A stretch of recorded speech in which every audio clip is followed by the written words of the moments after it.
gentlemen, our chief guest, Professor Nundama, Director, IQSC and Registrar Designate, Mizoram University, our guest of honor, Pupi Roming Thanga, alias retired, our keynote speaker, Professor GJV Prasad, our chairperson, Professor Margaret L. Matwao, Coordinator, UGC SAP DRS2, special invitees, teachers, scholars, and students. I welcome you to the inaugural function of the National Seminar on Rethinking Tribal Identity on behalf of the Department of English, Mizoram University.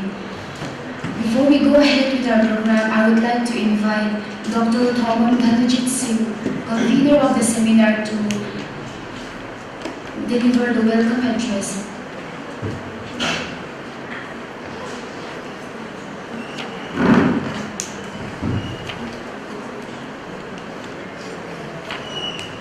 Thank you, Samyani. Respected dignitaries in the days, Professor Nundama, the President and Director of IQSC of our university, and Registrar Designate of our university. He will be the Registrar of this university in a few days. So I welcome you to this seminar with simple request, taking this opportunity to welcome you. I just want to take this opportunity to have a request placed before you. Actually, we organized this in a situation where we are completely trapped because of this election. Many do not come here. This is one reason. Another reason is that people, when they want to come here, they want to stay here in the campus. Okay, this is it creates a lot of inconvenience for the organizers also when people do stay in the city, in the hotels, and still there are people who are trapped in the traffic jam. I got the calls. So at that time I cannot provide them accommodation in the campus because of the limited rooms over there in the guest house. So when you become the director, please take it as a priority to expand our university guest house. It's a simple request, and it's not my problem. This problem is for all conveners of seminars and workshops that we will face. I hope that you will take it as a priority when you become the director. Oh, sorry, when you become the registrar, sorry. Professor GJV Prasad, sir, I don't think you are an invitee here. I rather consider you as part of our organizing team. Professor GJV Prasad is not new to our students, to our faculty. He has been here with our department for so many occasions. Whenever we make a request, he always accepts. And for that matter, I thank you and welcome to this seminar on rethinking tribal identity. We are looking forward to your keynote address. To Roming Thanga, retired IAS. Actually, when I conceived this idea of a seminar on rethinking tribal identity, I was thinking of someone who can talk about tribal identity, who engage practically with the tribal people, other than the ones who are in the academic field.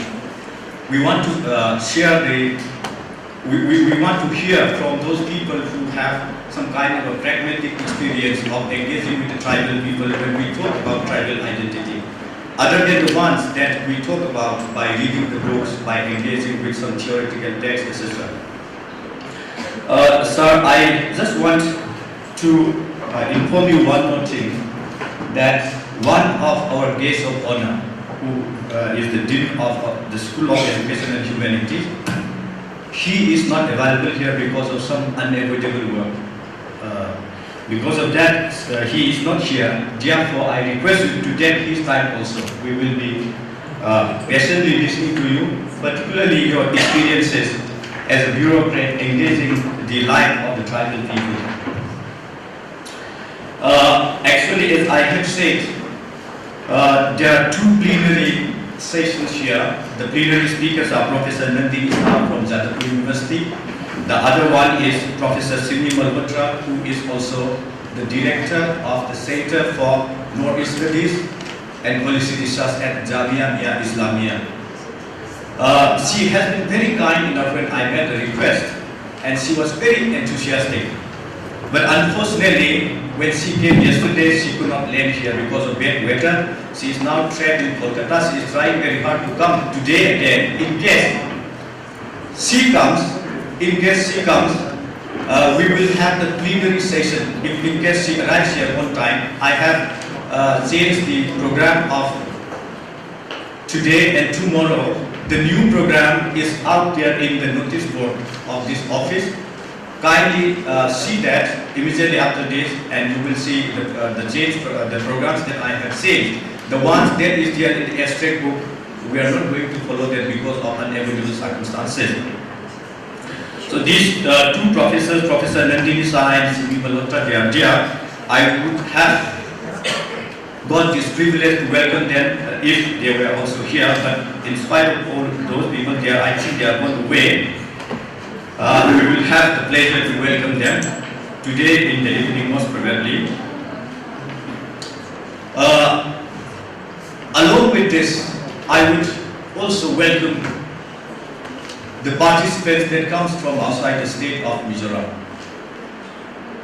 I would call you our precious participants because at the last moment, many participants declined to come here by citing the reason for election duties, by citing the reason for cancellation of flights, by citing the reason of somebody's illness. And everyone knows the way that one has to experience when they come here by road. So most of the faculties, most of them are from Assam. They could not come because the Aizawl-Guwahati flight was suspended for some time. That was very unfortunate.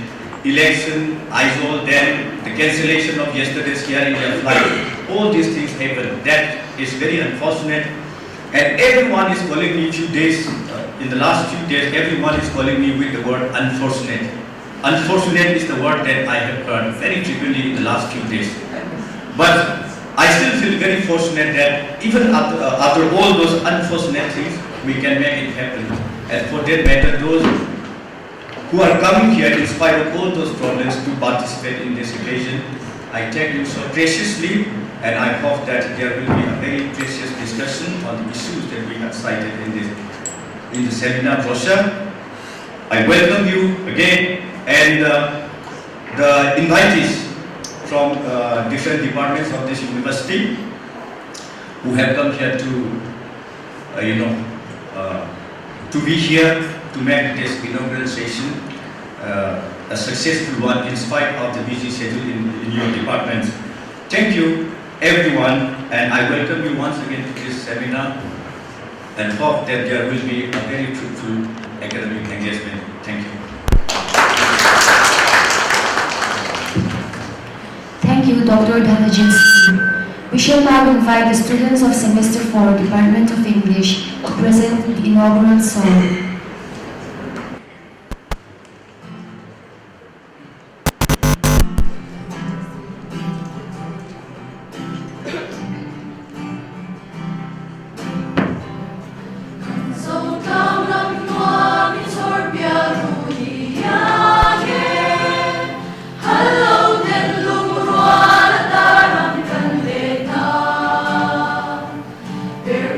Chính trong sai gần rồi lại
chief guest, Professor Mundanga, to release the abstracts of the papers to be presented in the seminar.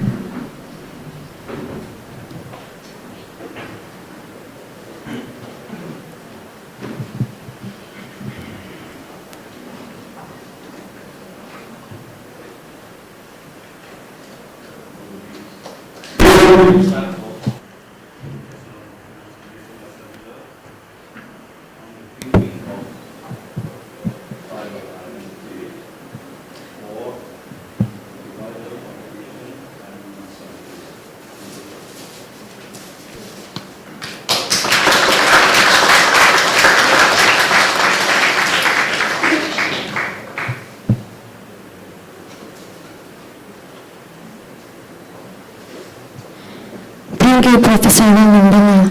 Let us now invite Professor Margaret L. Patswell for presentation of gifts. I request our special invitees to please step up to receive their gifts as I call out your names.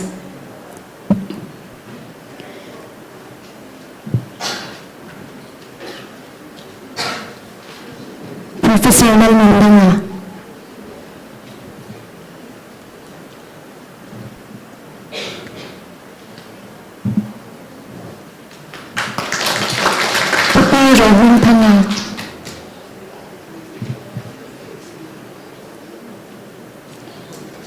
Sir, if you would kindly step out to receive your gift.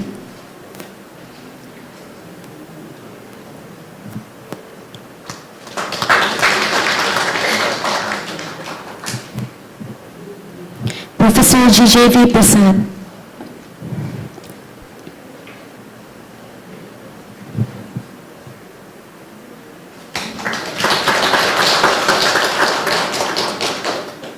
Thank you, ma'am.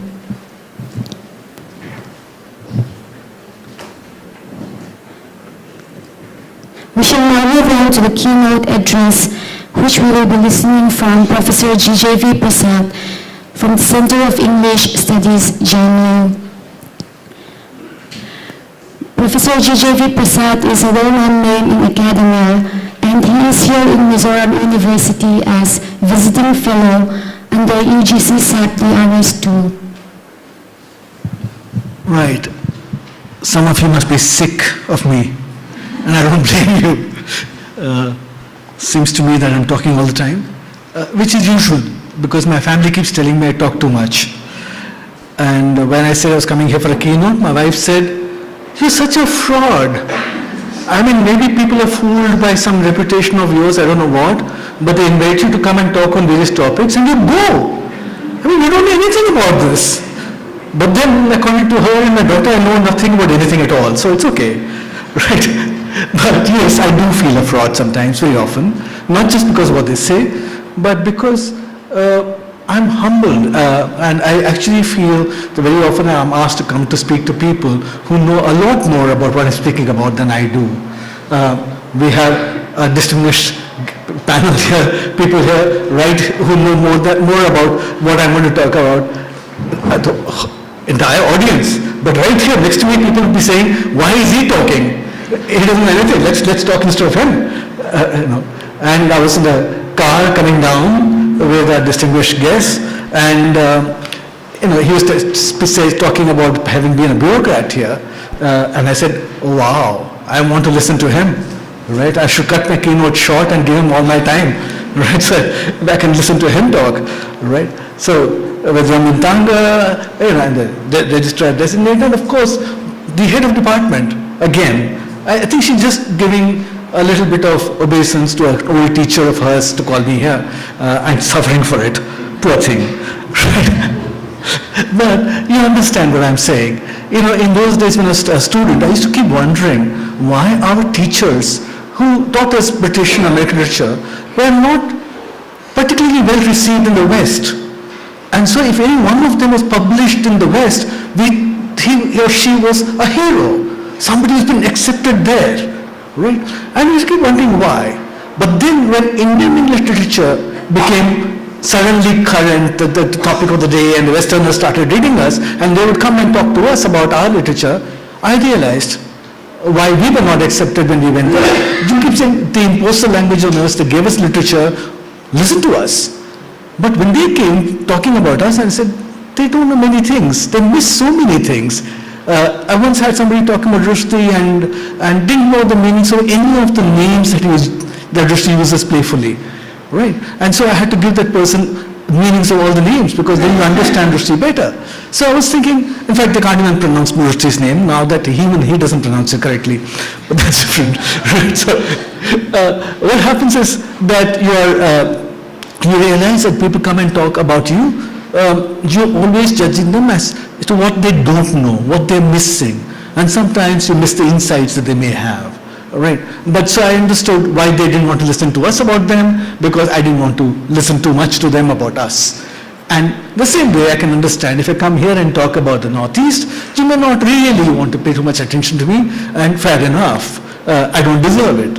Because after all, when you're talking about rethinking tribal identity, even though I'm saying humble, with all humility, I'll start off by saying I belong to the tribe of teachers who have worked, who have friends here, who have colleagues here, who have worked or read a lot about this area. I belong to the tribe of teachers who take ourselves with a great pinch of salt, and huge self-doubt. I never really think that I know enough about anything at all, not just about the Northeast, but anything at all. I'm sometimes surprised that people take me seriously. I belong to that tribe of teachers because many of us write, publish, not in order to preach or teach, but in order to work things out for ourselves. So writing, researching actually helps us to understand things rather than tell others what to think and tell others. So I belong to that tribe of teachers.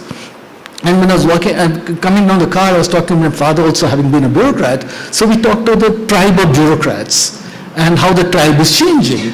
And I just remember, I didn't tell him, I just remember that my father used to say that the bureaucratic tribe was very different, but within that there were clans. And he would actually talk about the Kerala clan, the Malayali clan used to be very strong and all that. So, the way I'm using tribe, you can understand, if you look up the urban dictionary, you'll find that tribal have many uses in the West, I believe now. So somebody thinks something's out of the world, fantastic. They say, oh, so tribal. Right? I say, all right, oh, so tribal. I didn't know that. That's the first time I came across that. Right? And then I realized how pop musicians in the West have used tribal. Oh, really? Okay. The only thing I knew about tribal was in a sense of community, which is how I'm using tribe of teachers, tribe of journalists, right? How we have a connect with each other, do the same kind of work, have similar ideas. So that becomes a tribe in our way of thinking. Of course, if you look at tribe, the way the Western dictionaries and the West talked of tribe, you say a common ancestor, but it was also class, a certain kind of work, a certain class was called a tribe, like in Rome. And then, of course, you have tribes, or the 12 tribes of ancient Israelites, and the way tribe is used, right? So ultimately, I started, because of this conference, I started saying, all right, I've always taken tribe for granted, right? Northeastern tribes in Madhya Pradesh, Jharkhand, right? Tribes in Tamil Nadu, Karnataka. But what is a tribe? And how do you define a tribe? And it's of course slightly shocking. All of you know this, but when I look at a tribe and it just says common language, common belief system, a closed community, etc., etc. Most people describe tribe in this manner, right? But they're also saying pre-literate. So if you're literate, you're no longer a tribe. So pre-literate, right? That's how they had classified tribes when they came in and started classifying all of us, right? And then pre-literate and also says primitive. That word is used often in classification. And primitive in terms of the economy, right? And so primitive that they're good people. They don't have an idea of surplus. I think that's wonderful. They don't have an idea of surplus. But it's seen as primitive, right? So looking at things and saying, hey, even though good values, even though great values are not seen as anything at all, as seen as primitive, right, savage. So I was saying, no, Indians shouldn't be using this kind of definition. Let's look at what Indians use, Indian sociologists use. Very close to Western definitions, right? So it seems to me almost as if these Indian sociologists think that a tribe can never be a tribe if, in that sense, the way they're defining it, once it's adopts a certain economy, once it adopts a certain politics, once it adopts and it's literate, and so I'm saying this doesn't seem right to me, right? And of course, the one major thing all of them talk about is isolation. The tribe should be isolated. It's an interesting thing. So if they're not isolated, they're not a tribe, right? So if you have contact, so there's only one tribe left in India, which is in Andaman and Nicobar, right? Because they're the only ones you don't really have contact with. So it doesn't make sense to me, right? Out the way even Indian sociologists talk about tribe. I'm saying broad definition. I'm not saying particular sociologists. Obviously, people will have nuanced it further. But I'm just looked at it in terms of definitions, right? So, in effect, what we are doing when we're talking about tribes is then we're talking about, let's give in the Constitution of India. I was looking at how does that do it. It's interesting. It says scheduled tribes, and as in most cases in the Constitution, it doesn't define anything very much. It gives you a list in terms of territory. People who live in these places, right? That's interesting. You give a tribal name, but what is most important is the territory. So you're tying them to the ground, so to say. So your tribal identity is based on a certain sense of territoriality. That this is my land, this is where I am, this is mine, right? Now that is interesting because what the British did by this time was to group tribals. So in this land that we're talking about, your isolations, usually a small group of people, this is the way they define it. And I'm saying, let's say, when you say Naga, there are lots of tribes. Lots of tribes, so there are a lot of questions, things fall off, right? Single language, anyways. So the Constitution of India, which doesn't define but says territory. Okay, I'll go with territory, right? And a territory and a certain kind of, therefore, commonsensical commonness, common language, customary laws, economically, of course, backward. Yeah. But I was thinking, as someone who has rudimentary knowledge of Indian literature from a long time ago, I would say tribes always figured in our literature. So if tribes always figured in our literature, Puranas, whatever things, stories I was told when I was young, which may be a negative picture of tribals, but tribes always figured. So which means there's always contact with the tribes, and tribes are always in contact with others. So how then do we talk about isolation as a characteristic even now, right? It never was. There is difference, but not isolation. There's a sense of difference when in earlier texts people talked of tribes, because they're always talking of tribes as people who lived in the forests and in the hills. So they were not part of everyday life of people in the plains, but they were definitely in contact. Right? There was contact. And there was an understanding that these are people with a different way of life. Right? So I'm looking at that and saying, all right, the tribal identity then, when all that has changed, when everybody is everywhere, when I can actually look at a locality in Delhi, which is a sad thing about Delhi, but in Delhi you can actually go to various localities. I go to Chittaranjan Park, I'll see Bengalis, right? I'll go to Jamia Nagar, I'll see Muslims from all over the country, right? So this kind of variation will happen. I'll say I'll go to Munirka and I'll find a lot of Manipuris, right? So this whole thing of Delhi also has localities of people coming from the northeast. They all congregate together. So what does that mean then? That when we're all over, when I go to Madras, I find a lot of people from northeast India in Chennai, right? And food available, specific people go there for the food. So I'm just saying, okay, so when you go across, then you lose a tribal status. What happens when people move across, when people move away? So the sense of identity is somehow very important in this country, because we have identity politics in this country, right? Unfortunately, right? So we don't see ourselves as belonging to humanity at large. We don't see ourselves, and when we see ourselves, and I'm saying about everybody, see ourselves as belonging to a nation state is in ways in which we can get a piece of the pie, right? And the way we can get a piece of the pie is to organize ourselves in terms of identity, and for which we can then fight. For this identity, we can fight for the piece of the pie, right? So it's a very political decision then, this identity formation. as I was saying the other day, and in terms of Hinduism, every subcaste has a political party represented in every region. Right, so that is the identity politics we play. So I can see it to work with tribes as well, the same way that it's needed in terms of identity politics. But is it also needed for identity itself, for a sense of who you are, for a sense of who I am? I run away from caste. So I don't want caste to give me a sense of who I am, right? But is there something valuable in being a part of a tribe that you need that for a sense of who you are? Not to fight for a piece of pie and etc., which not for the political reason, but for your own reason of constituting yourself. Is tribal identity important? Yesterday I was saying, as fact disclosure, I said I am actually completely Indian in my heart. I need India. I don't have any other place in terms of cosmos than the world and India. I don't have anything anywhere.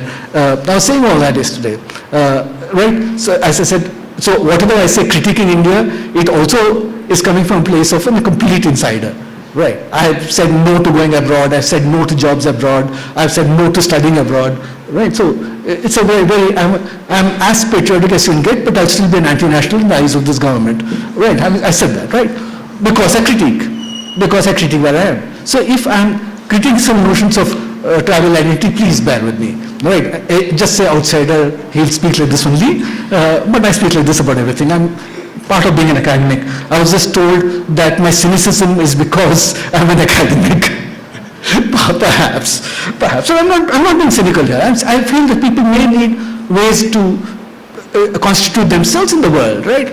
You can't, all of us cannot live with complete uncertainties that I keep evolving all the time, I don't know what I am at a particular moment, kind of nonsense. I'm a human being is what I say. But it may not work for everyone.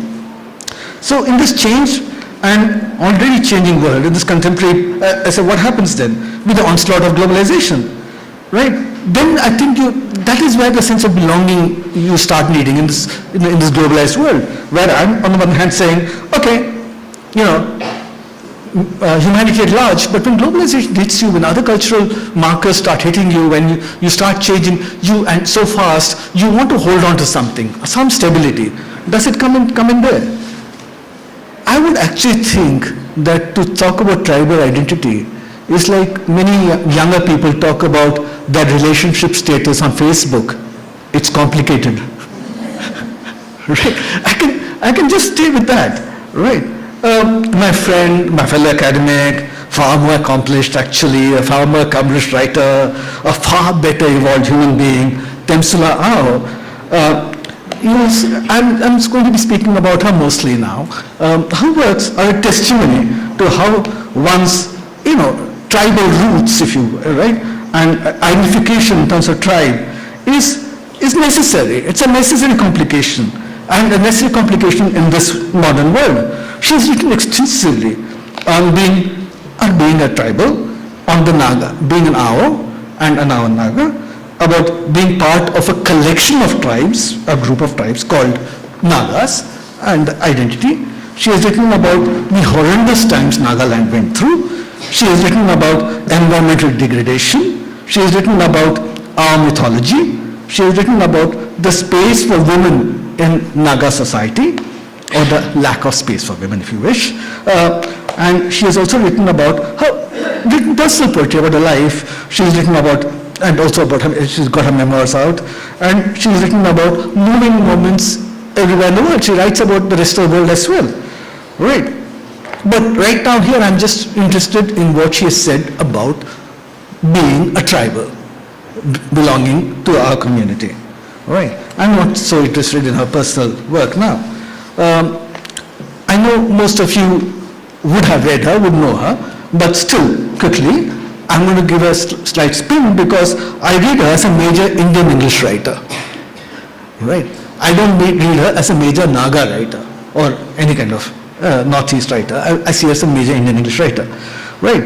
A storyteller, a lyricist, a storyteller par excellence, really, right? A poet who sings of life and about her people, right? She actually goes into the mists of time, if you wish, lost and the almost non-realizable past that she goes and looks into and talks about and sings about and writes poetry about. And it's a very unrealizability of that history that's important for her, because that to her is what explains the troubled present, right? And also it talks, it gives you her that history is then shows to her what the various dislocations, the disjunctions in Naga life have actually emanated from, and where they can look back to, right?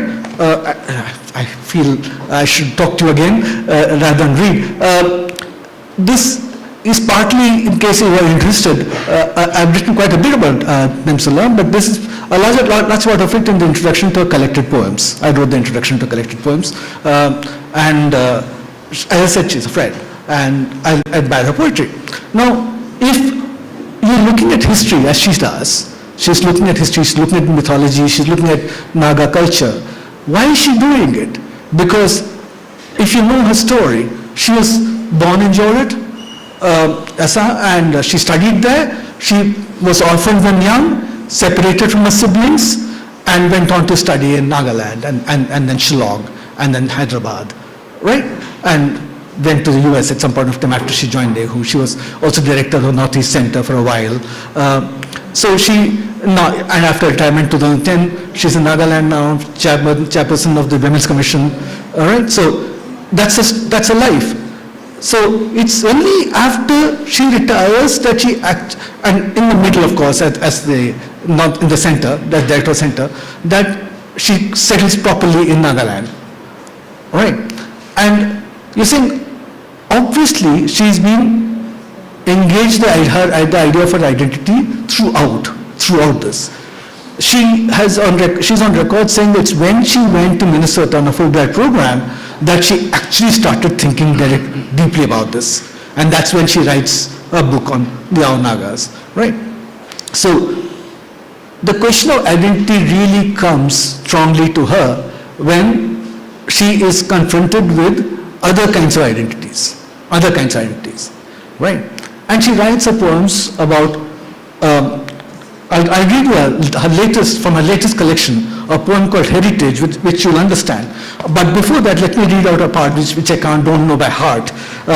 This is from her essay on Nagas, and she says the cultures, and she's really talking Northeast India here. The cultures of Northeast India are already facing tremendous challenges from education and modernization. This is one of the things I was talking about. In the evolution of such cultures and entities that they embody, the loss of distinctive identity markers that do not bode well, right, for the tribes of the region. If the trend is allowed to continue in an indiscriminate and mindless manner, globalization will create a market in which Naga, Khasi, Mizo communities will become mere brand names and commodity markers stripped of all human significance, and which will definitely militate the ethnic and symbolic identities of a proud people. Globalization, in this sense, will eventually reduce identity to anonymity. But the point she's really saying is commodification. The point she's making is in globalization, all that you think of as your identity markers may end up simply being fetishized. Are you already fetishizing it? Is the question she's asking, right? And museumized by others, right? And simply give access to market. Is that what you want? Because that's a very real danger of globalization. And she's obviously saying you have to hold on to identity in a different way, and you have to negotiate your identity in a different way, right? And she's talking about in this last collection of hers, a poem called Heritage, and she's walking through a museum in Europe, and she suddenly sees before her a gorgeous body cloth of glorious colors reposing inside a glass cage. The attraction is immediate. She wants to see what it is. She goes there. And as if pulled by a mystic thread, I draw closer and read the label. And it is obviously from her tribe. I stand as stunned with the silent anguish of the truly dispossessed and mortified that I'd venture across the skies to have a first glimpse of what is essentially mine. Essentially mine. And then, of course, the whole collection is of artifacts from the Northeast, including one of a couple copulating. So she has the images there, and she's thinking of the person who made that image out there. Why was he making it? But it's decontextualized. It's all museumized out there. And she, of course, feels all that has to come back immediately, right? But you see, they're wrenched from the origin, right? And she says, for that reason, these artifacts have to remain mute where they are. They don't speak to others. They cannot speak. They speak to her. But she is a visitor who's come accidentally, and she feels she has to go back.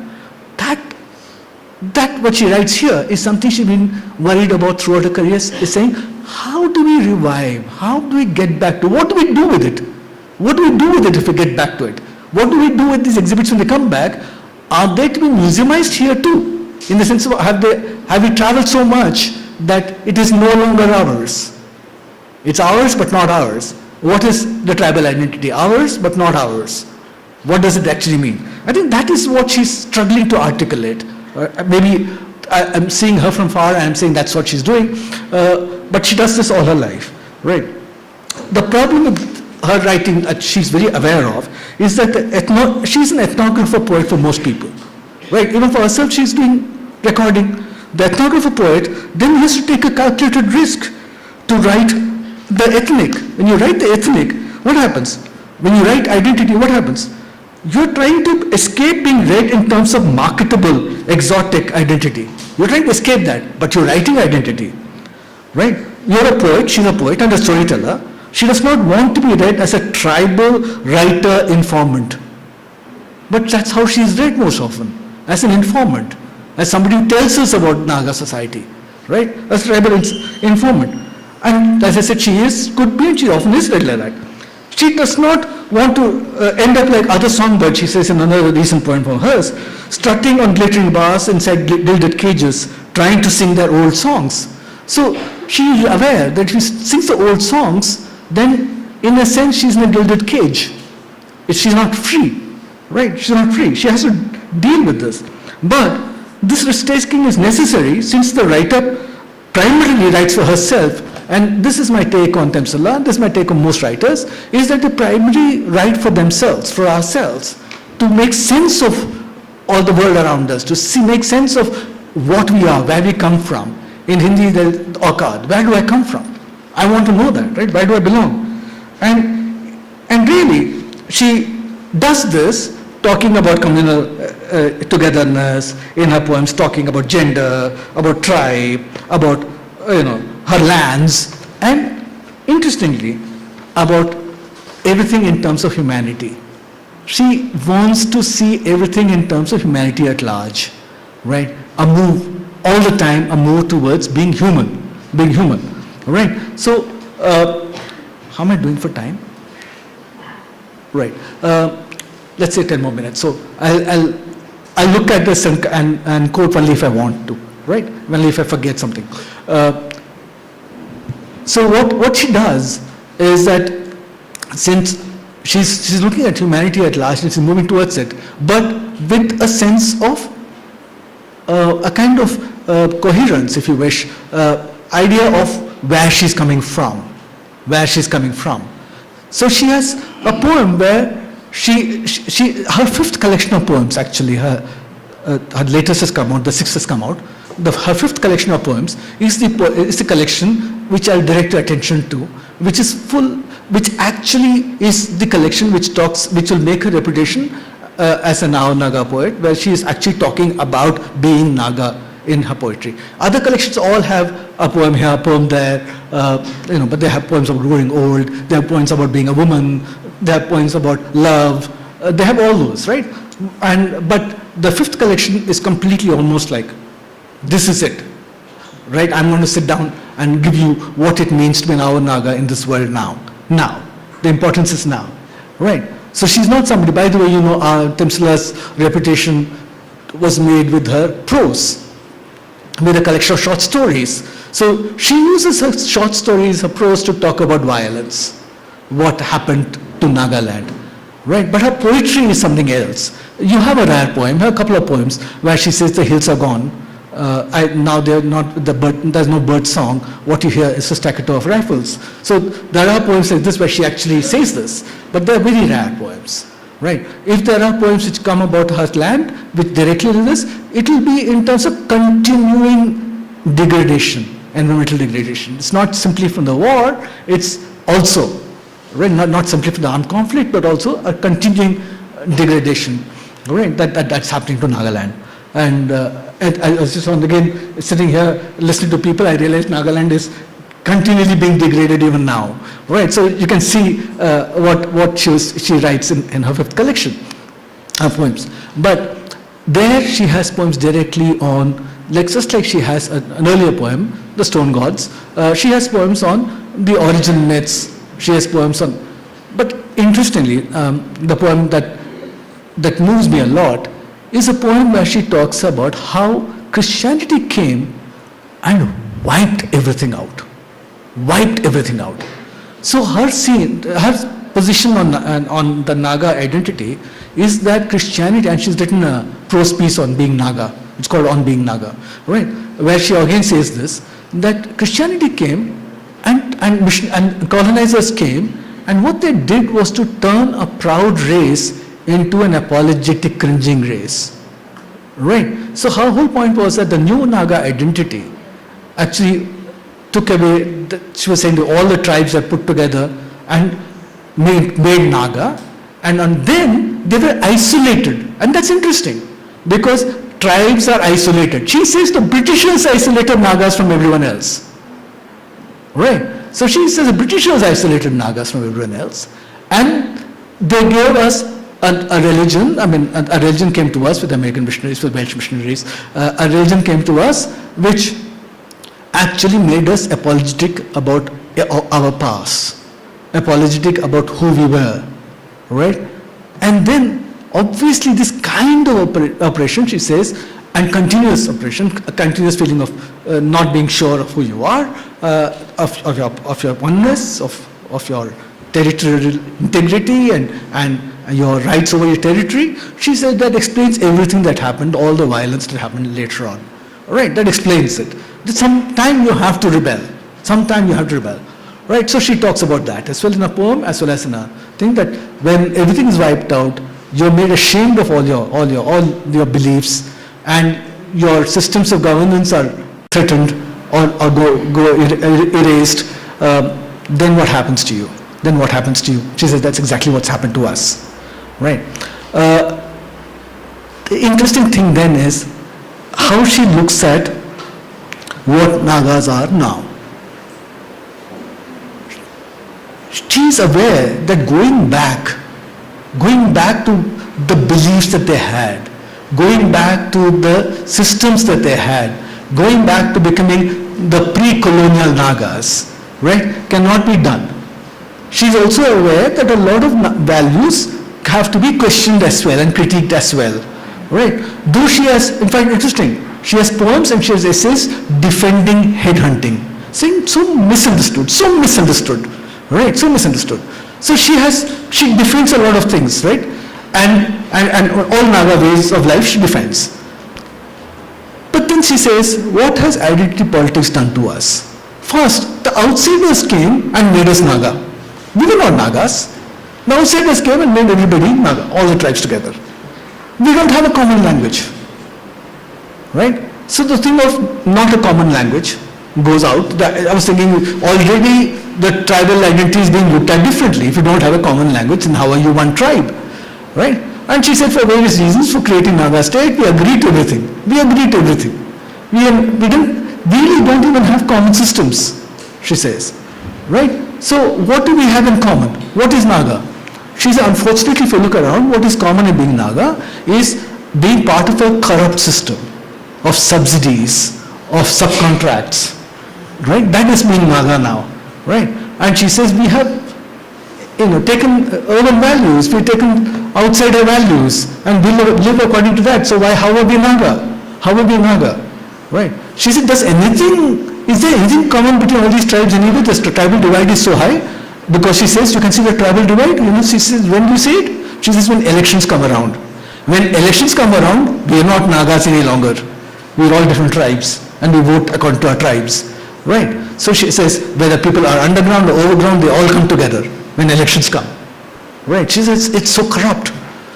Then the question then asked is, then what is Naga? Can we be together? And it's interesting because it's an iffy thing, right? She says, there is something common. There is a way of thinking, a way of life that we had, which is common. And we can go back to the way of life because she says, the villages are very different from the urban centers. Let's get back to the villages, right? Let's get back to revive the practices that they have, strengthen the practices they have, and critique, of course, and strengthen. Why the critique? Temsula cannot accept all values, for a very obvious reason. She's a woman. As a woman, you can't accept all traditional values, full stop, right? Because she feels that, in another essay she calls it benevolent subordination. That's a title of the essay about women in Naga society. Benevolent subordination, right? If you remember, she also has a poem where about the tiger and the king and all that, and how obeisance is placed once a fortnight and advice is taken, etc., etc. And she introduces democracy in the poem, and who gets elected? The king. Right, the king gets elected. So she is here saying it doesn't matter how much things change, things remain the same. Right, and as far as women are concerned, as far as subordinate position is concerned, still the same. That's what her novel, the first novel she's written really, Our Sinless Song, is about. Right, the position of women, and it is obviously very clear that the position of women in Naga society is not as terrible as the position of women in mainland society, right, in other societies. It's a good, you actually look at it and say, wow, very nice. And she said, but yet it's only subordination, clear subordination. There is no role for women in governance at all, right? And you know what happened when they tried to have reservation in village councils, and what happened with the reaction, right? So she is talking about how values have to be critiqued, strengthened, reinforced, and perhaps a new, therefore, Naga identity that can go forward has to be evolved, Why do you want a new Naga identity? Somebody who's talking throughout about humanity, about being part of humanity, about carrying on, about working towards a future, human future. Why do you need it? Yes, as she said often enough, you need this identity, otherwise you will be a commodity, you'll be commodified, and you'll be part of a global economy which uses you up. Which actually doesn't give you any space at all. So you have to be anchored. You have to be anchored in these new days of turbulence, right? Because if you look at what's happening to the world and what's happening to all of us, she's seeing it as a very turbulent phase, and things are churning and people are changing. She actually says even things like the customary laws don't work for people who run away into the city. And she wants the customary laws, but yet changed for giving equal rights to women in property inheritance, things like that. And also governance structures, right?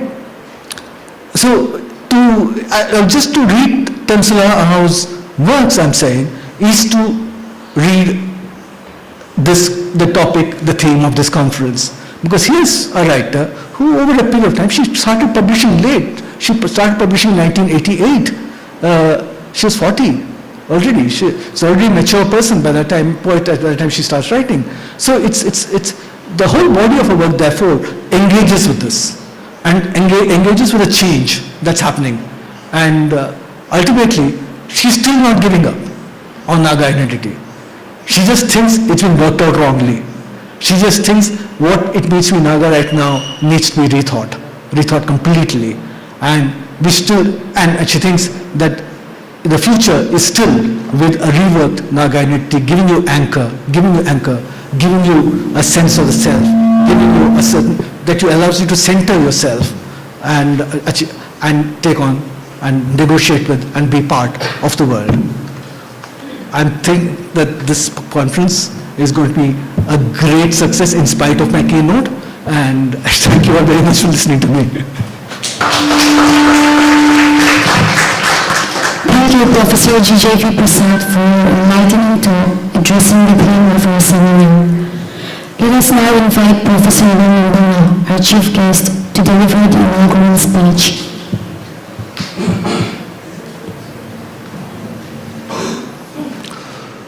Thank you. At the outset, I would like to congratulate the organizers, and I thank the organizers for inviting me as a part of this seminar. I believe that I was not invited only for sharing their problems with me, but I may have a chance to spell out some points on the themes and topics of this seminar. Though I'm not in the field of this very theme,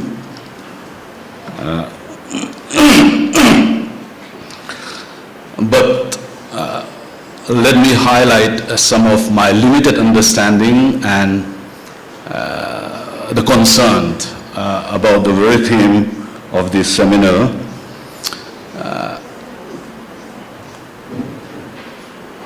If we look at the world today, so it's full of, we know that the wars, violence, crisis, and crisis.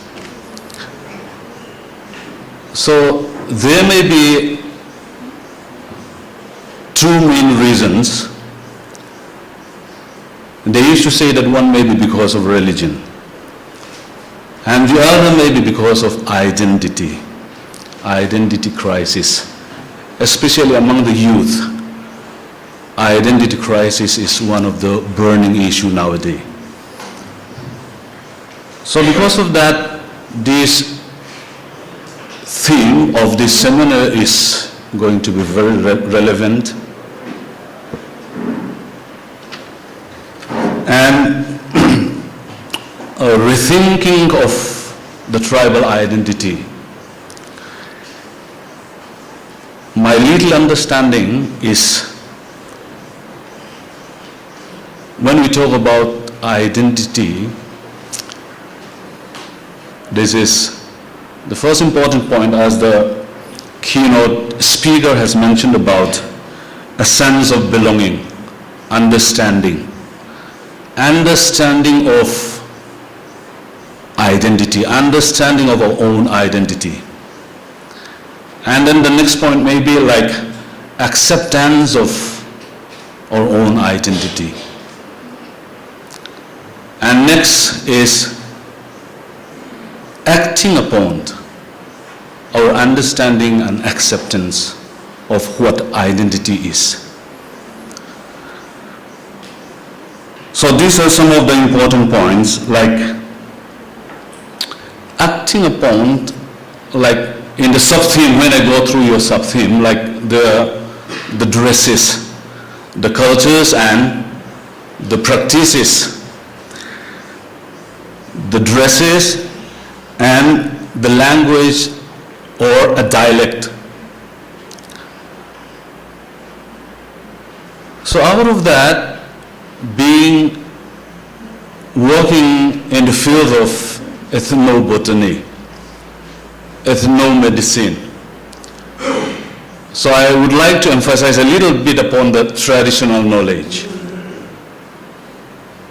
So rethinking about the tribal identity.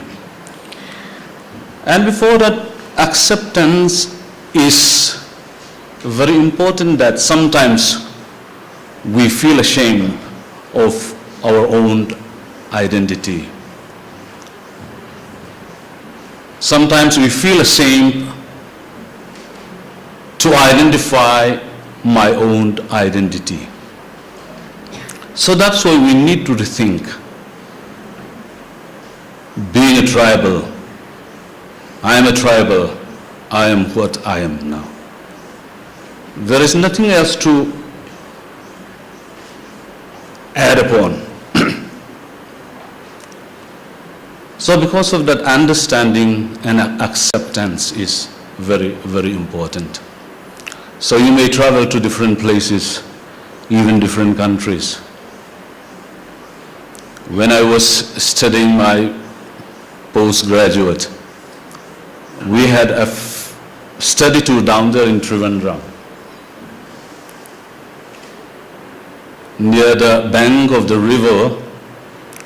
So many of our fellow Indians are coming and thinking that we are Chinese. And they gathered around us and then they took a photograph with us. Sometimes we pretend. But the important thing is that when we talk about this, a rethinking of identity, rethinking of a tribal identity, understanding a sense of belonging and acceptance and acting upon is, to me, some of the important points. And when we talk about the traditional knowledge, because in the field of ethnobotany, so we always talk about the primary source or the origin of the resource is a tribal knowledge system. We call it in short TKS. Because we may think about the development, we are now in a very hi-fi technologies and sophisticated instruments. And there may be a new inventories and a new findings. But what is the origin of today's technology, today's development? So when we learn about traditional knowledge system, we considered as the origin, the source of today's inventions and discoveries is only through the traditional systems, especially in the field of ethnomedicines. So without the traditional knowledge, we could not come out with this, we so-called the drug designs and other formulation. So sometimes we feel ashamed of what we are, but going into the in-depth knowledge of this tribal identity, which is binded with the indigeneity, or we may call it aboriginality. So this may be the origin of today's world. So why we still try to pretend, or why we still be ashamed of to be indigenous? So this is my limited understanding on the topic when we talk about rethinking of a tribal identity, or rethinking a tribal identity. Knowing the relevance, knowing the importance, knowing the contributions of the indigenous knowledge, the traditional knowledge, so that we may be proud of what we are. So with that, this coming 2 days seminar, let us try to identify what are the issues and what are the challenges. And if we identify how to overcome those issues and challenges, so I believe that this seminar would be a very successful one. I wish all the best and a successful seminar. Thank you. Thank you, Professor Lamindana, for your encouraging and engaging speech revolving around the concept of identity. We shall now listen to the seminar address by Pupi Robin, IAS retired. Pupi Robin has a long history of bureaucratic service, which which includes him serving as Deputy Commissioner of Aizawl District, Chief Secretary Mizoram, Secretary to the Government of India, Election Commissioner for Andaman and Nicobar Island, Dadra-Nagar and Haveli, Daman and Diu and Lakshadweep, Delimitation Commissioner of India, Pro Vice Chancellor, Ikfa University, Mizoram. He is also the present convener of Untitled Mizoram Chapter.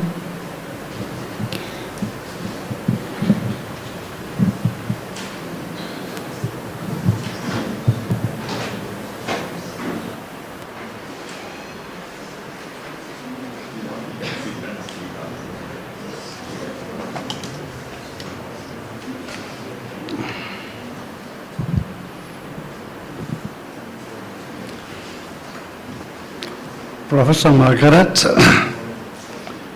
Professor Prasad, Professor Unundanga, paper contributors, guests from different departments and from those outside Mizoram, my dear students and friends. I'm in a way glad for this invitation from Margaret. If you don't mind, I'll call her as I used to call her. But I was reluctant. I wanted to pull out, actually, because I thought this is something which learned scholars like Dr. Prasad or Punundanga should dwell upon. No, not like a layman, just a plain bureaucrat like me. But then she persuaded me, and here I am. I hope that whatever I have to contribute is useful for you. I would like to say a few things on, particularly nearer home, on the Mizo people, which what had crossed my mind now and then over the years. I would not be saying, I would be reading from my prepared text.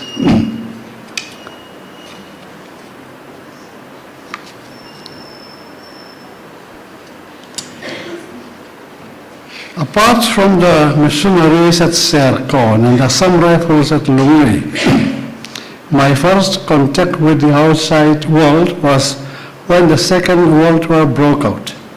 I was a schoolboy at the time, and a lot of soldiers were stationed there. The girls' school had to be closed for their accommodation.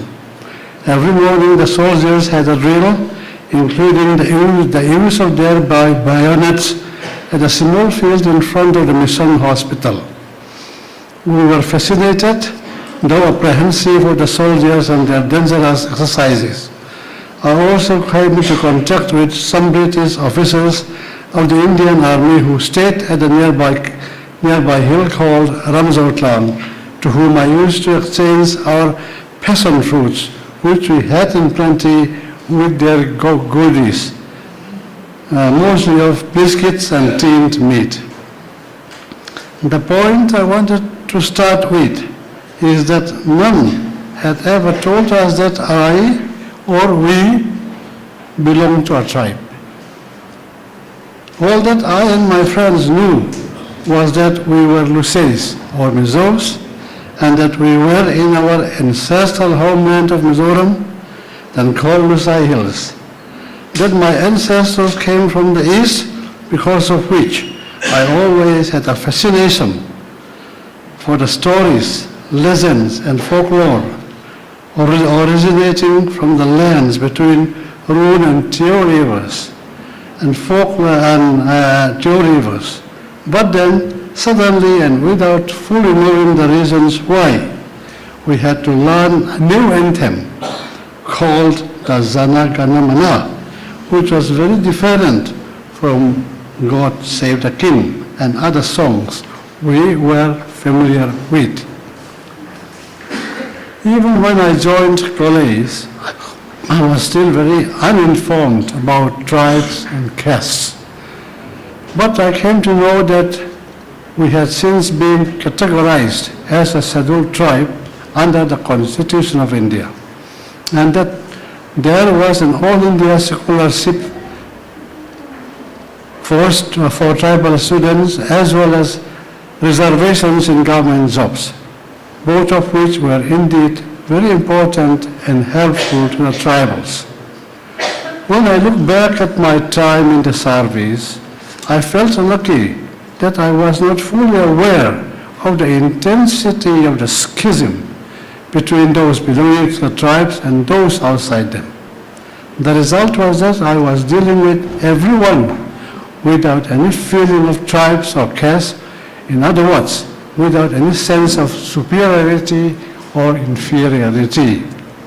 It was only later that I came to know more about the problems faced by the scheduled tribes and scheduled castes belonging to the mainland.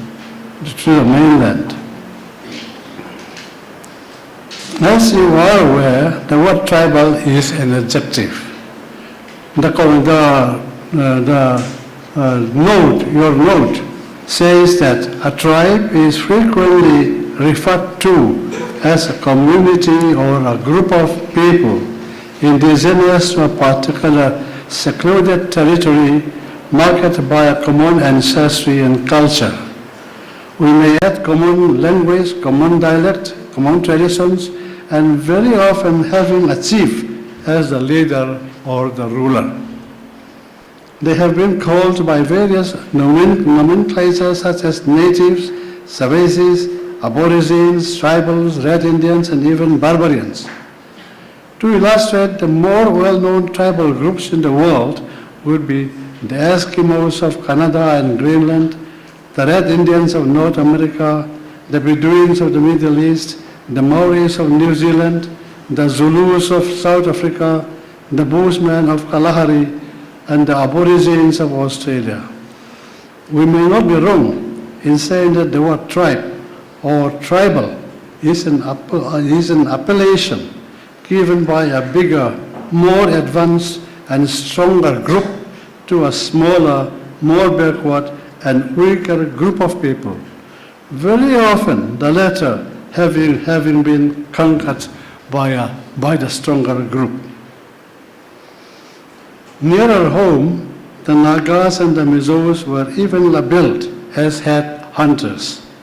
In the case of the Mizos, we are told that we belong to the Mongolian race, and narrowing down, we belong to the Tibeto or Burman group, and according to J. Gregson of the Linguistic Survey of India, we are nearer to the Burmans than to the Tibetans. We were sometimes called Chins, Chin Lusei, Cookies, Dizors, Lusei Cookies, then Luseis, and now Mizos. Some people also use the term Zomi or even Zos, meaning more or less all of them referring to the same people. Also, the word tribe or tribal has not been a very complimentary word. It suggests a level of backwardness or of ignorance, etc., as compared to the stronger group. In brief, it implied that the weaker group was comparatively uncivilized. It seemed to me that it was only towards the latter years of the last century that rethinking on these and similar terms led to the use of the word indigenous, suggesting that they were the first inhabitants of the land and at the same time avoiding the negative connotations of the word tribal. Meanwhile, it is interesting that more groups and communities in India wanted to be categorized as scheduled tribes or scheduled castes under the Constitution in order to be entitled to avail the benefits of this classification. During my days in the service, including my post-superannuation assignment as Election Commissioner of the outlying UTs, I had extensive tours throughout the country, in the course of which I sometimes covered areas by some of the most backward scheduled castes and scheduled tribes. My initial impression, especially during the early years of my service, was of their abject poverty, ignorance, and helplessness. However, the purpose of these tours being different, and having never studied their condition in detail, these observations might not be altogether correct. Having said that, I was struck by an experience I came across in the Andaman and Nicobar Islands. In these islands there are aborigines or tribals, Jarua, Great Andamans, Ongale, and Centenaries, who are said to be the first inhabitants of India, some 50 to 60,000 years, for whom there are tribal reserves, large tracts of land or an entire island reserved exclusively for each of them. If you don't mind, I'd like to sit down. I'm not very steady.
In these islands, I'm talking of Andaman and Nicobar Islands, there are aborigines or tribals. Oh, no, we'll cross that. All right. These tribes resisted any contact with the outside world. The GOI also used to severely restrict any outside contact with them, a policy probably influenced by Dr. Verrier L. Wing's philosophy of isolation, or a policy of non-interference with the tribals. One of those tribes are the Jairua, whose reserve is in South and Middle Andamans.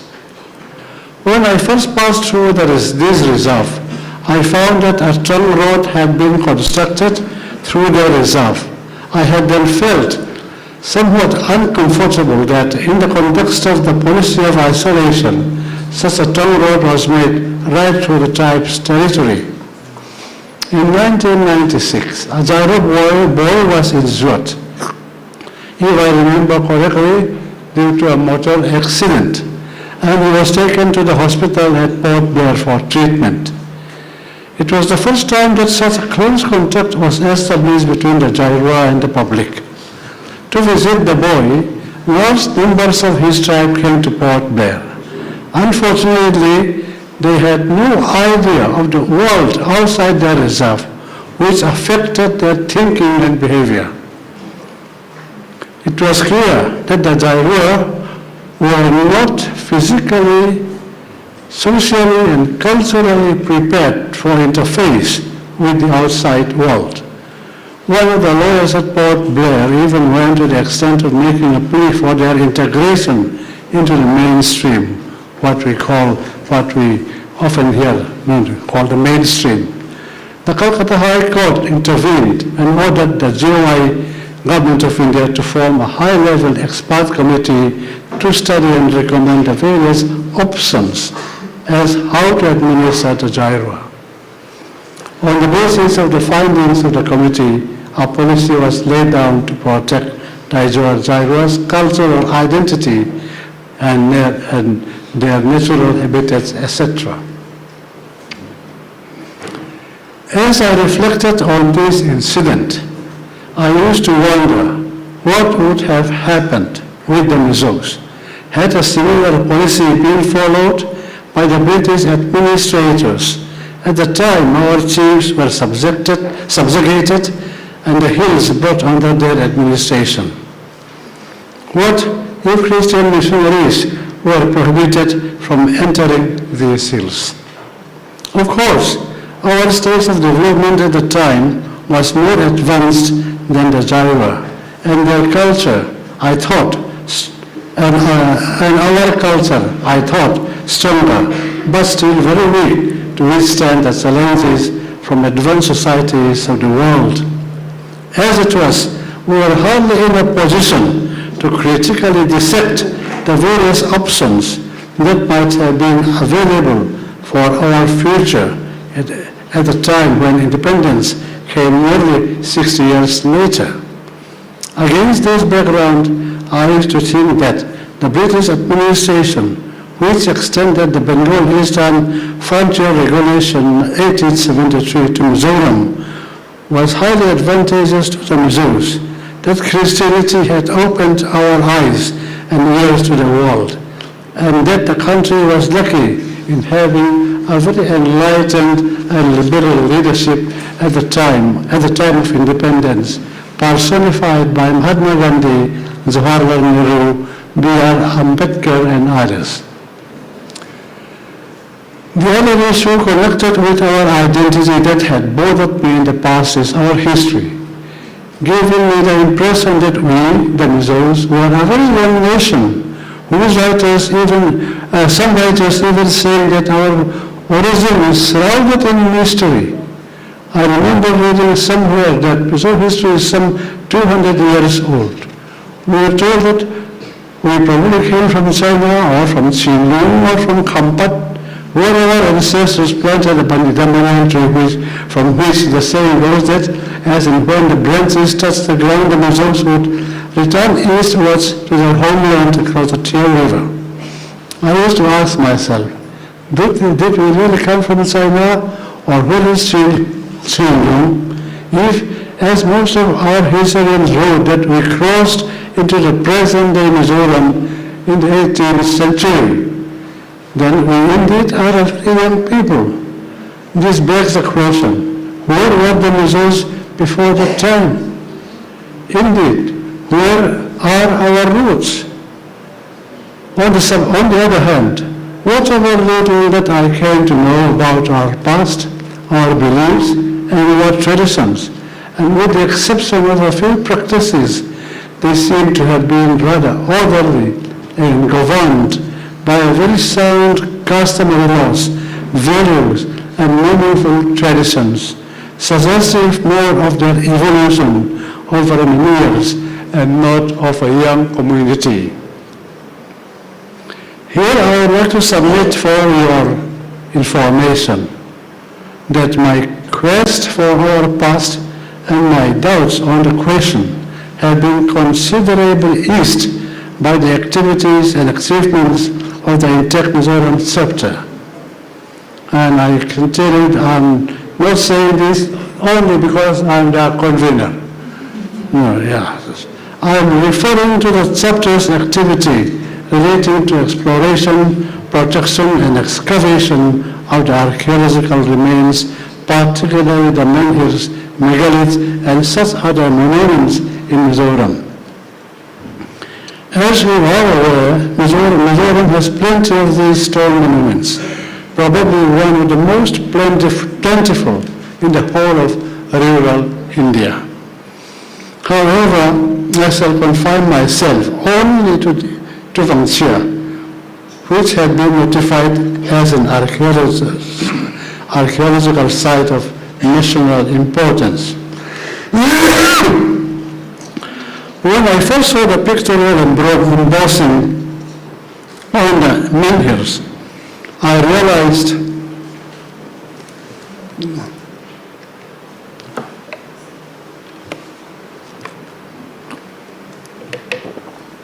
I realized how beautiful and artistic they were, how intricate each pictorial embossing was, how much time it would have taken to finish all the work on just one megalith, and how skillful the craftsmanship was. The villagers had earlier told me that there could have been at least 600 to 700 megaliths at the notified site alone. This is just at the notified site, which is a very small area. There are lots of other outside the notified area at Vangxia itself. Incidentally, I hope many of you had been there, especially people from Mizoram. You know, we go to Delhi, then we go to Agra, we go and see Taj Mahal, we go and see Qutub Minar, we see all the castles here and there. But we have got our own archaeological sites, which are of interest for the world. We have to see them, study them, know them.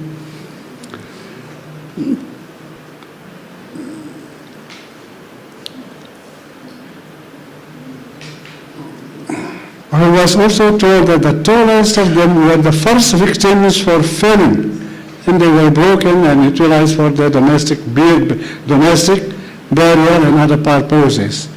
I was also informed that there was no stone quarry nearby. If that was so, hundreds of megaliths, and all of them with finely crafted pictorial embossing could have been crafted and erected only by people inhabiting the area for a very long time, not people who shifted to a new habitation every few years. Besides, they should have been well off and led a peaceful life, enabling them to devote their time and energy to the preparation of hundreds of megaliths. My first impression, therefore, was that there was a civilization at the site, a term I used in my first communication to the Director General Archaeological Survey of India regarding the site at Vangxia. Later on, I thought that being archaeologically more layman, I might have been too presumptuous to use the term, and therefore I substituted the term civilization by the use of the word highly cultured in my subsequent communications to the DC and others. Interestingly, Dr. Sujit Nayan, the Deputy Superintendent Archaeologist in charge of the Mizoram Circle, which was established at our initiative and who had been leading the excavation since 2015 at Vangxia, had no hesitation in using the word civilization to describe the site at Vangxia right from the time he saw the notified site. He considered the archaeological remains there as evidence of a lost civilization. Whatever term we use, the question is asked as to who were these civilized or highly cultured people.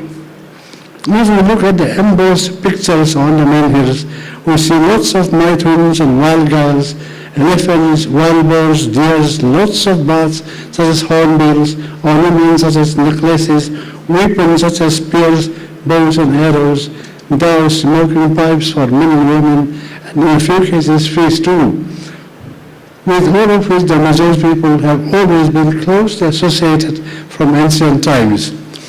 We see lots of human heads representing either the chiefs or the thumbs of past family members, friends and slaves, or the heads of enemies killed by him in war. With all these pictorial representations of our environment and our cultural materials, there is practically no doubt that the people depicted in the menhirs are our ancestors. Unfortunately, there are some people who cast doubts regarding the identity of the people depicted on the menhirs. I wonder whether the doubters had themselves visited the site and closely examined the pictures because if they did so, they would find it difficult to apportion the pictorial embossing to communities other than to people belonging to the Mizo family. If we still have any doubt, we may look at the pictures again. We will find that there is a prominent picture of a man who may be a chief or a warrior or a Thamswapa. He will be normally shown holding a spear and smoking the traditional Mizo Tursing pipe. This spear is very much a Mizo spear, plain and simple, but deadly. A special dao used for cutting off a head would normally be strapped at his back. Most conclusive of all, he tied his hair in a knot at the back of his head, and we know that only the Mizos tie their hair in a knot at the back of their head. He would normally be wearing a head plume called horn, a sign that he was a warrior and had taken heads of enemies. In the rare case, his Darton shoe would be tucked in the knot of his hair. Our members have therefore come to the conclusion that except for a few stone monuments near the frontiers of Manipur, Assam, and the old Bengal province, all the other menhirs, megaliths, and stone monuments all over Mizoram are uniquely Mizo and were the cultural heritage left to us by our ancestors who came from the east. It is therefore natural that many similar stone monuments exist across the Teo River in the Siem Hills, and this is as it should be. Another extremely important development is the result of carbon dating of soil samples collected in 2015 by the ASI excavation team at Vangsia. One sample was sent to Birbal Science Institute of Paleobotany, Lucknow, and one to Petalep, Miami, Florida. The result of the sample sent to Lucknow was dated 620 AD plus minus 50 years.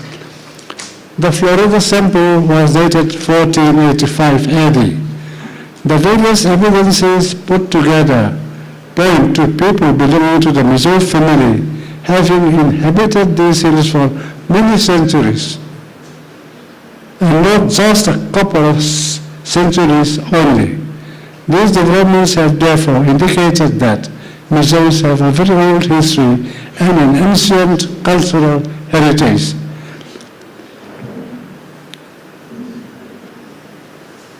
Even though they might have been known by other names in ancient times. These discoveries and excavations have greatly helped the Mizos in having a better understanding of their history and their identity. As you are aware, the exploration and excavation just beginning. Mizoram has many such sites, many are yet to be explored. New discoveries are bound to be made. In Tech Mizoram chapter highly appreciates the interest and active participation of the teachers and students of the Mizoram University in this endeavor. In fact, only this year, I think they have been to Moor village, which is a new discovery, which is going on. They have done, I think, a lot of work there at Moor village. Presently, 4 more sites proposed by INTEC are under ASI's consideration for notification as sites of national importance. As we explore and excavate more sites, we would know more and more of our past and have a clearer picture of our history and culture and identity. In this connection, a number of writers, both from within and outside the state, have said that the Mizos were part of the great migratory population from China. In particular, I find it intriguing to read the origin of the people of the Northeast India and those in Southeast Asia as propounded by Dr. Patmeswar Gogoi, reader in political science, Gauhati University, in his book, The Thai and the Thai Kingdoms, which some of you might have read. I don't know whether anybody has read. Anyone? To put it briefly, the tribes of the Northeast, according to Dr. Gogoi, belong to a very great, highly cultured and learned people called the Thais. However, a large section of these people were persecuted by the Chinese government by forcing them to leave their homes to construct roads and bridges throughout the empire and forcibly employing every third male member to build the Great Wall of China. Besides Emperor Shi Huangdi of the 3rd BC century ordered seizure and destruction of all classical works, of all classical books except the books on agriculture, medicine, and the dividing art.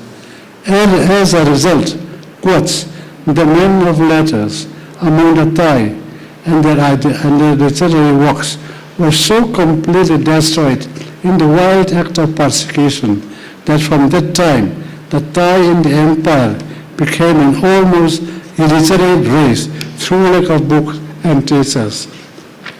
In a brief decades following this tragic event, these descendants of the once highest class of nobility degenerated into being hill tribes, or rather, many of them merged with the hill tribes living in the inaccessible mountainous regions. Quotation closed. In a footnote, Dr. Gogoi stated that 12 such tribes are mentioned, 9 Lais and 3 Mizos. The Lais are also found among the southern Chin tribes of the Chin Hills between Assam and Arakan. The Mizos, so called by the Sans, are really Ming or Meng. They are called Betsu by the Chinese. They are supposed to be of the Ming race. Close. Our Mizo historians have also suggested that we came from China, and some speculated that we were forced to work in the construction of the Great Wall of China. In fact, all our historians have told us that we originated from a place called Qinlu. Qinlu is very much in our narrative. If we look at the map of China, Qinlu is indeed found in the province of Sichuan. In this context, the proposal of Dr. Gogoi seemed to confirm the origin of the Mizo people.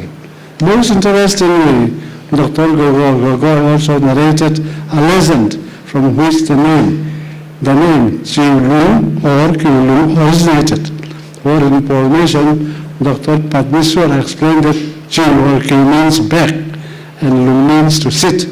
We can deduce that the Mizo Qinlu is a derivative of the above named Qinlu.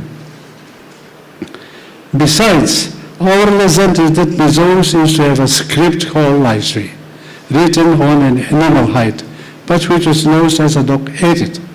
I seem to have read somewhere that the Aos, Nagas, have a very similar legend. It is interesting that the first newspaper published in Mizoram in the year 1898 was named Laisri. A couple of years back, in Tech Mizoram chapter organized a seminar on Laisri. Here too, how writing was close to the Thai people can be of much interest to researchers on Laisri. The possibility that a firm and dependable evidence of the existence of such a script may be discovered someday cannot be ruled out. I would also invite your attention to a book published in 2018 titled Qinlu Chuo so far, written in Mizo by Reverend William Liana. This is a must read for the Mizos. If you have not read it, please do so. I don't know, have you read? Anybody have read this book? Qinlu Chuo so far. Please, it is a small, tiny book. It's a few pages. You'll finish it in one night. The writer was a missionary in the frontier areas of Myanmar bordering Sichuan and Yunnan provinces of China. He is fully conversant with the local language called Ruang, which is prevalent in those areas. Reverend Rima said Ruang language is similar to Mizo language, and many words are common. He had personally visited Chinlung, situated on the river Yalong, which he claimed was the Chinlung of the Mizos. Living amongst these people in those areas, he himself carried water into the bamboo tubes used for carrying water in Mizoram, and carried loads by using local yak used by men for carrying loads in Mizoram. Their implements such as a rod, cotton gin, for ginning cotton, manipur, hand cotton spindle for twisting two or more threads together, suvel, tool, and kor, puan, all of them are similar to what we have. Their Mongkong red taps, Thankhe bud taps, Thanse red taps, Sairok parrot bow are also the same as the Mizos. Their dresses and the way they dress and even their lessons have many similarities with those of the Mizos. Indeed, Reverend Rima says our material culture are the same. Does not all these evidences, discoveries, and scientific findings establish much more clearly as to who we are, where our roots, and who belongs to the family, popularly known as Mizoram? Hasn't our doubts, ambiguity, the mystery and uncertainties of our history and identity became largely clarified? I think they have. Should we not then teach our children unambiguously of our history, our culture, and our identity? If a history lesson, unfortunately this is there in the history book of class 10, if a history lesson for students, for example, says that no one knows where Chinlung is, or that it is only Piputati as allegedly mentioned in one of our lessons for school children, then is it not high time to correct it?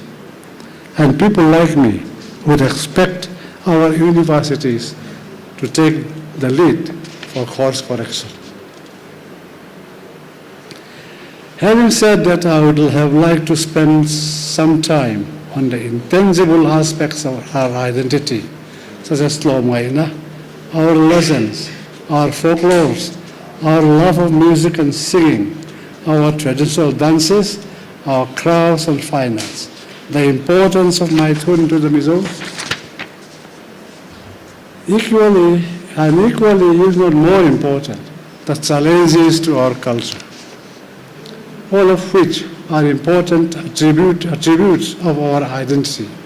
I'm afraid, though, that I have taken too much of your time. However, my talk will not be complete without mentioning the cultural shocks that the Mizo people, the Mizo people in Mizoram had to go through during the past 100 years, beginning from the British rule. To begin with, the British invasions, culminating in the subjugation of the Mizo chiefs, which have been great shocks to the community. Fortunately, the British administration by itself was, as already said, advantageous to the Mizos. However, the mass conversion to Christianity definitely caused a serious shock to our traditional culture. This was clearly spelled out by no less a person than Reverend Zonte of the Baptist Mission in his book, Savuni Korfwal. I will not go into details, but I would suggest that this book is another mass read for the Mizos. Another shock was the abolition of the chief's rights.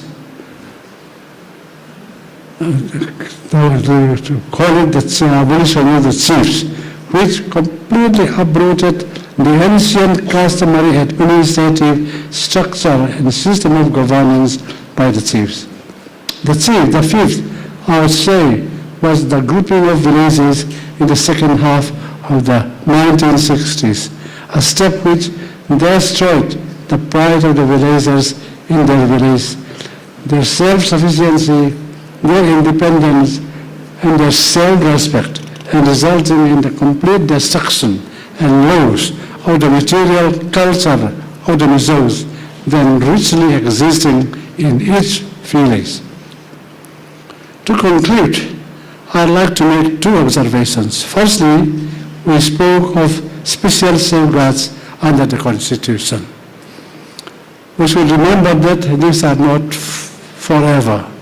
It is important that we make optimum but judicious use of them.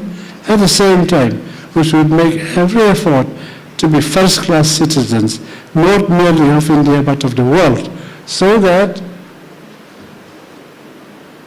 we don't need those, even if we still have, we don't need. So that being a Mizo would be sufficient to say that I am a Mizo bus. You don't have to be defensive saying so, no? In the world, whether you go to west or east, that being a Mizo would be adequate. Secondly, and for that matter, all of you are extremely important for that, towards that goal.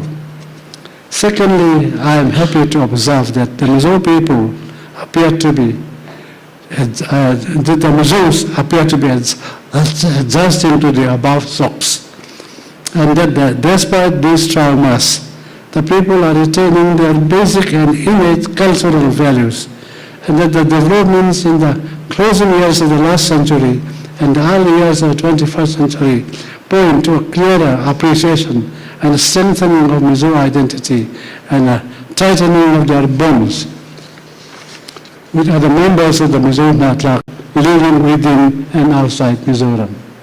Let us hope that these developments will gain strength and momentum, and those within Mizoram, especially those in the higher institutions of learning, will have the wisdom to take the appropriate leadership roles as the situation demands in the years to come. Thank you very much, and best wishes for your seminar.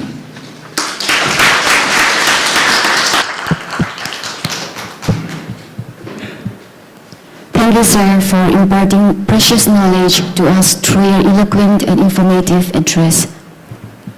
We shall now invite Professor Margaret L. Petwell to deliver a speech. Addressing now the members of this August seminar out over here.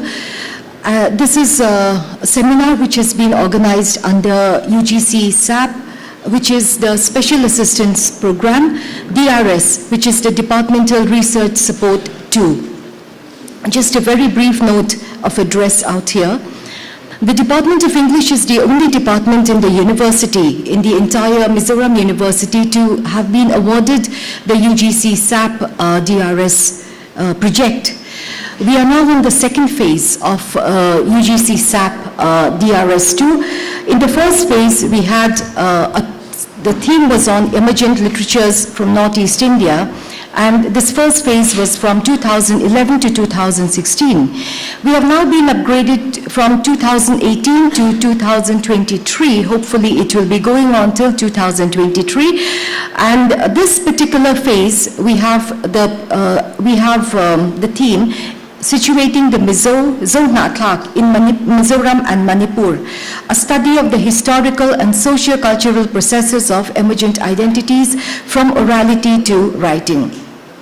In the first phase, we were awarded 32 lakhs and 1 project fellow. This was in 2011 to 2016. And now in the second phase, we've been upgraded to 54 lakhs and 1 project fellow. This is 2018 and 2023.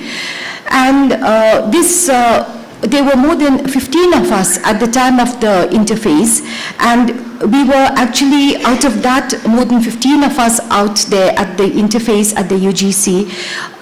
Only 5 departments of English were chosen, 15 of us meaning 15 departments of English, and now only 5 departments have been upgraded from DRS, the SAP DRS1 to DRS2, and our department is proud that we are actually one of the 5 out over there to be selected. Just a very brief note again about our project. We have a project fellow who is also our very competent compeer today, Ms. Sanglia Niralte. She is a PhD scholar of the department. The actual realization of the funds came only as late as November 2018. This was actually done across the country.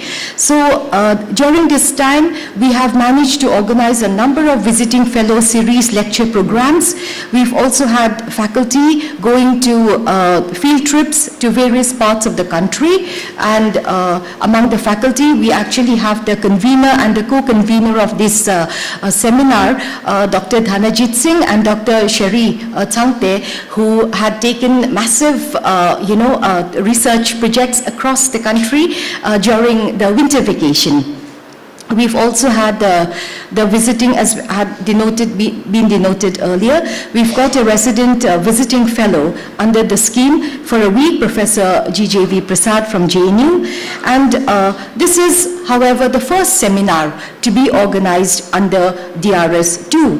I congratulate at this point of time the convener, Dr. Dhanajit Singh, and the co-convener, Dr. Sheri L. Changte, who've worked extremely hard to make this seminar a success, considering, like I said, the very, very short span of time. They've worked very intensively throughout the vacation and even right now at this point of time. Also, at this moment, as coordinator of the second phase of the SAP, I, on behalf of the department, also express appreciation and very, very deep gratitude to the former coordinator and the deputy co-coordinator. They're here with us today, Professor Margaret Zama and Dr. Lalrindiki Tifanai from the department. They have carried on this venture and they've taken it to the greater heights that it is now in today. So basically, that particular word on the SAP. Also, it is the hope that this aspect of tribal identity shall be explored more intrinsically through interdisciplinary perspectives and the various keynotes and the addresses that we've had now at the inaugural, and even through the papers across the seminar.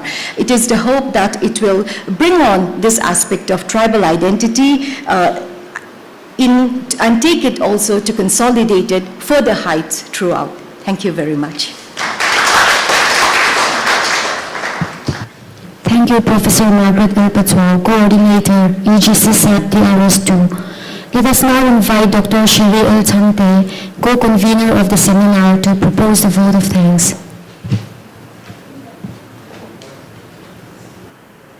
Thank you, Sangliani.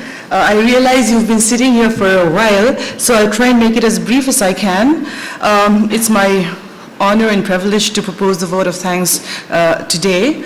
First, we would like to put on record our sincere gratitude to our chief guest today, Professor Nundanga.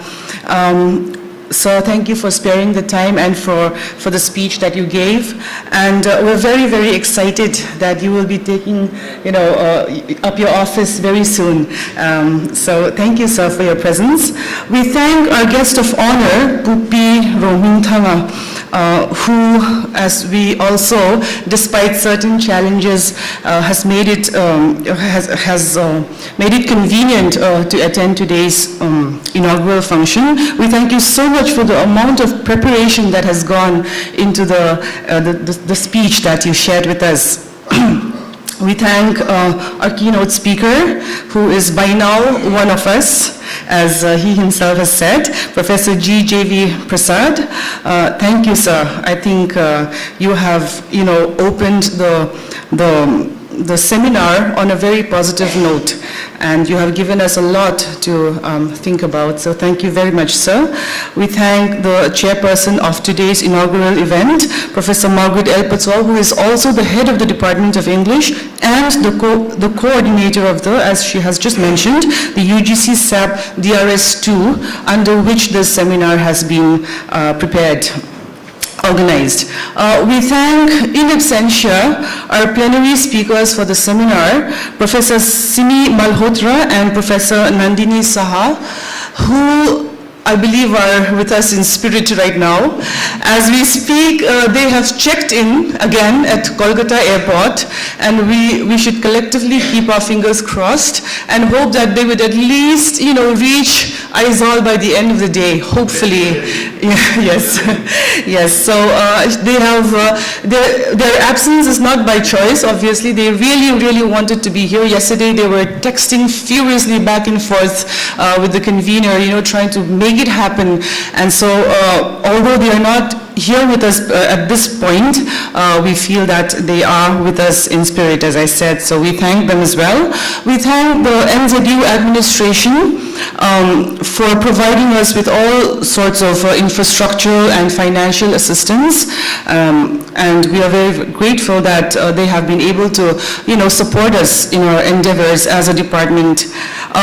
We thank all our special invitees, and we also see amongst us today colleagues and members of the faculty of Mizoram University across all departments. Thank you so much for sparing your time to attend this inaugural function, and we also invite you to stay back and enjoy the other technical sessions as well if you have time.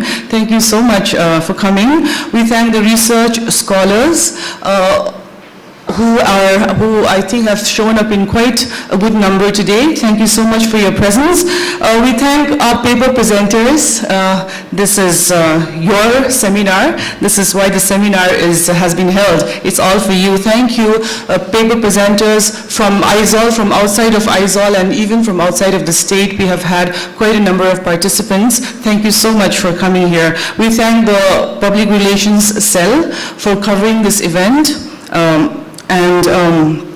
We lastly, but certainly not the least, we thank all of our students at the Department of English, the fourth semester students, for the beautiful song that they performed, which, by the way, they didn't really have time to practice, but they managed to pull it off. So we are very grateful for them. But we also thank them for the the cooperation and all of the help that they have been extending to towards the success of the seminar. Yesterday evening and even before that, and also ushering and doing whatever is necessary. So we are very grateful to our students for all of this. And with that, I am hoping that I haven't missed anyone, but in case I have, I just want to thank every one of you for being here today. With that, I come to the end of my vote of thanks, but I just wanted to add a brief note that we have prepared a simple tea outside, so please don't leave without having your tea, and stay with us till the end of the seminar if possible. Thank you very much.